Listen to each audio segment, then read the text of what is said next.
Hello and welcome to Dice Tabletop. My name is Chris, and in this episode we are getting all of the bits finished that we need to on the Warlord Titan so we can move on to the next stage. So let's just get started.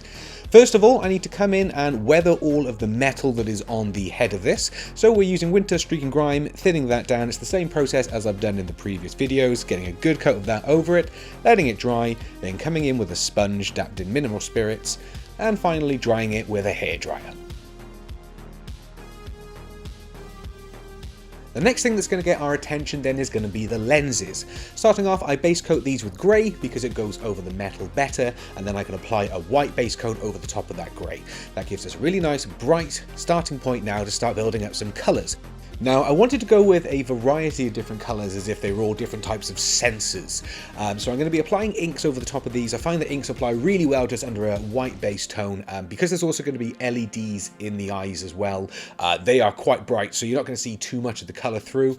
However, now having finished it and lived with this for a little while, I don't like it, so I'm going to probably end up changing these. I think I could have done better on them. And we can finally now remove the masking tape and finally start to see this head in all its glory. Now, to finish up, we need to get these teeth done, and of course we need a dirty, rotten look to go along with everything else. Starting off, I'm going to be using medium sea grey, and I am stippling this on with a torn off bit of foam. Then coming over the top of that with a stonewall grey, a brighter grey, focusing mainly now just on the very edges of those teeth. And there we have it. That has built up a nice stippling effect now that's giving us a perfect undertone to come over the top of this with a brown wash. Now, I don't want to lose too much of that stippling that I built up, so I'm just coming in with a bit of kitchen towel and dabbing off any little excess towards the edges of these teeth.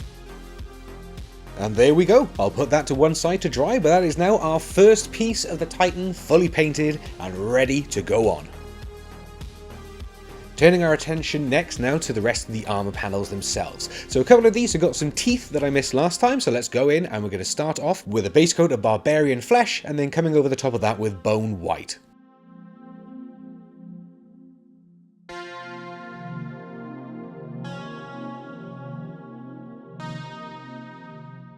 Teeth done, there's also an eye that I've missed to do, so I put a little snake style slit going straight down it.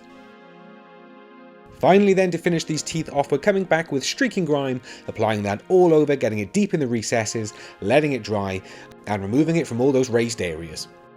Now, it was mentioned in the comments of the last video how much better the gore on this looked when it was first applied and it was all nice and shiny and wet, and I totally agree with you. So we're coming in with gloss varnish now. I've watered this down just a little bit, and we're getting in and we're covering all of these open sores and anything that looks like it might be weeping, and really adding to just how disgustingly rotted this Titan is.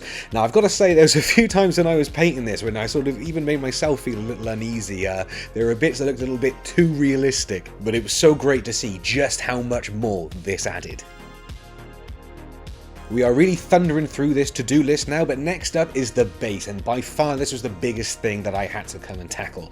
I had a couple of ideas of how I wanted to paint this and which angle I was going to come at it from, but I'm going to stick to the current sort of Tau paint scheme that Games Workshop is putting out at the moment, predominantly white with the black and grey accents. So the first mistake that I made was to try and think that it would be a better idea to base coat this entirely with a brush. It didn't end up going down too well, it was taking me far too long, so I masked it up instead and I came at it with the airbrush.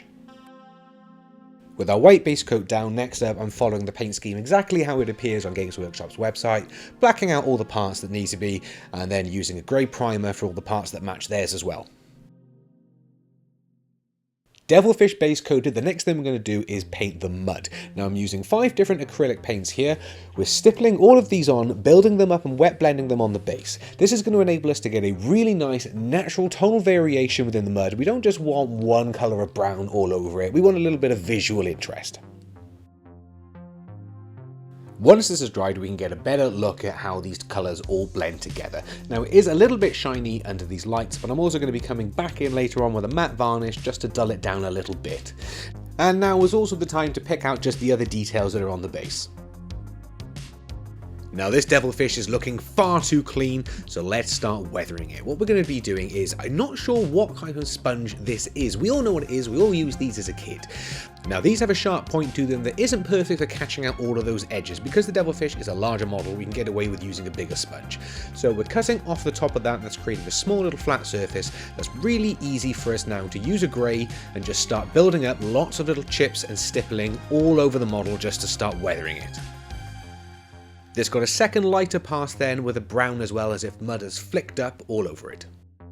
So let's start adding some further depth to this weathering. We're going to be using some black ink here, mixing it with mineral spirits to create a wash, and we want to get a really thick coat of this all over, trying to make it pool as much as possible.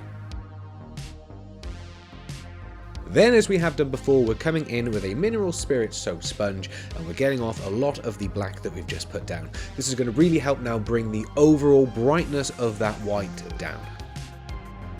With that dry, we're starting to get a much more grimy surface to be working with, and it's also really helped bring some of those chips together as well. Now I want to start adding some more depth to these recesses. We're going to be using a black oil, a small brush, and then a soft brush as well. The idea is we're going to get a lot of the oil in these recesses and then use the soft brush to blend it in around and also try and pick some of that up to soften it down entirely. This way we can get a more gradual transition in the shadow. We need to start building up some more colour now, so we're coming to Abdelung 502's Dark Mud and Earth. I'm using these quite sparingly, but putting it over some of the black as well as on the panels itself to really start building up the variation of colour we'd expect to see on this battle-hardened devilfish.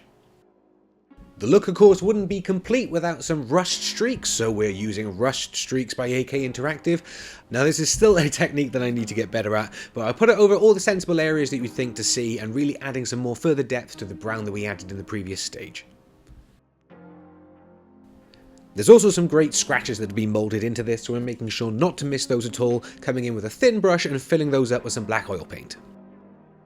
As mentioned earlier, I'm now going to matte varnish all of this mud. This is going to help create a really nice surface for us to apply the wash to, as well as detracting from some of that shininess that has been left behind from the acrylic paint.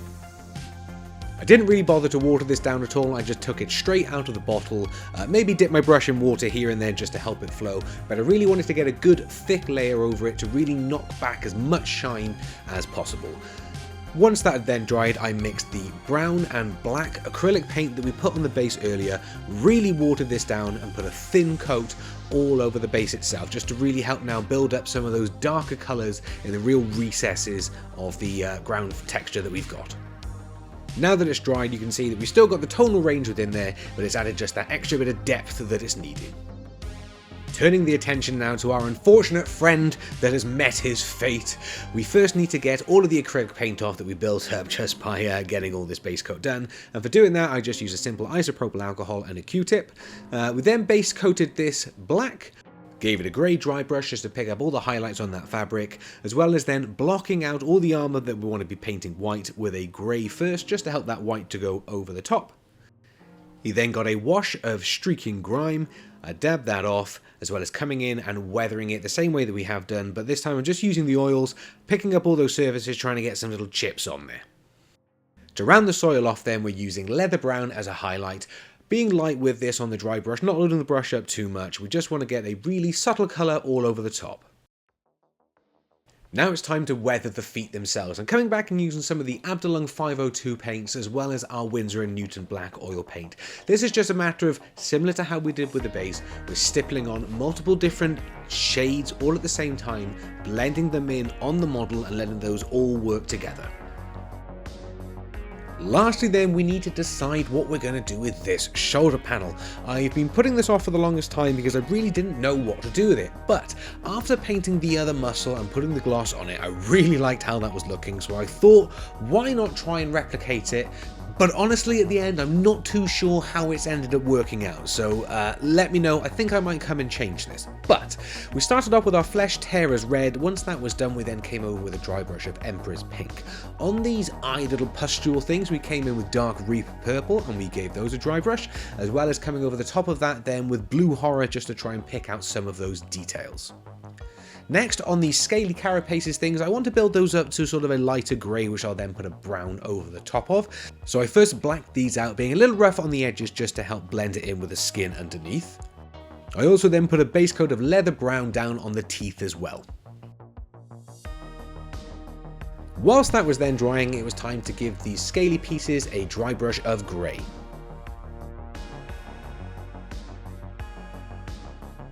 Teeth now ready to be worked on, we can start building up some more colour into this. I'm using Barbarian Flesh now as an interim colour, trying to get some nice styrations within there to start building up some visual interest into these teeth. When that was then complete, I went over the top with a Bone White and I put an inner highlight within that then, again trying to create these styrations just for a sort of gradual range of colour within these teeth. To round it off then and blend it in a little bit further, I came over the top with some Reikland Flesh shade over all of the scales and the teeth. Finally then it is time for a gloss varnish. We just need to set this to one side to dry and we can start a build montage.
And here we have it, 12 months after starting the channel and 18 months after printing this thing, it is finally fully painted. It has been 12 months of pretty much non-stop working on this thing in one form or another, albeit whether I'm printing it, painting it, I'm coming up with ideas for it, I've been editing these videos, my life has been consumed by this thing for the last year, and you know what, I don't regret it.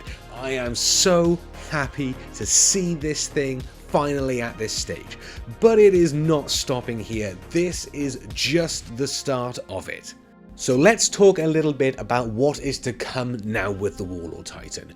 Obviously, there have been the weapons missing. That is the big standout thing so far. If you stick around to the end, you're going to see a little sneak peek of what is going to come on the weapons in the next video. There was somebody who commented on the previous video as well about the shoulder missile launchers not looking in the theme of the Chaos Titan, and they were a bit out of place. I got you, my man. You wait and see what's happening.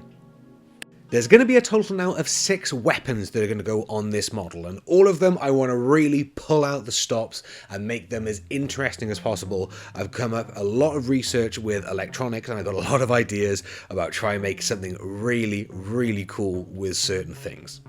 As well as that, I've also got the 2 other full sets of armor panels to print for this.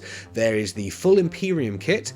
As well as that, I also have a full Psi Titan, which, again, I've got some silly ideas of things that can happen with that. So this does mean that there is plenty more Titan content that is going to be coming on this channel. So in light of that, thank you ever so much for watching this far. Let me show you what we're going to be doing next time. And next time is I found a little something that lets me control LEDs. Now I appreciate this is pretty rudimentary, but I know nothing about electronics. But as you can see, I can make this pulse. So I think a plasma gun is definitely in order with this. All I've got left to say then is a massive thank you for watching this video. If you liked it, please drop a like on it, and if you're not already, subscribe. You don't want to miss out on what's coming up on this channel. It's going to be so much fun. So thank you again, and I will see you soon. Goodbye.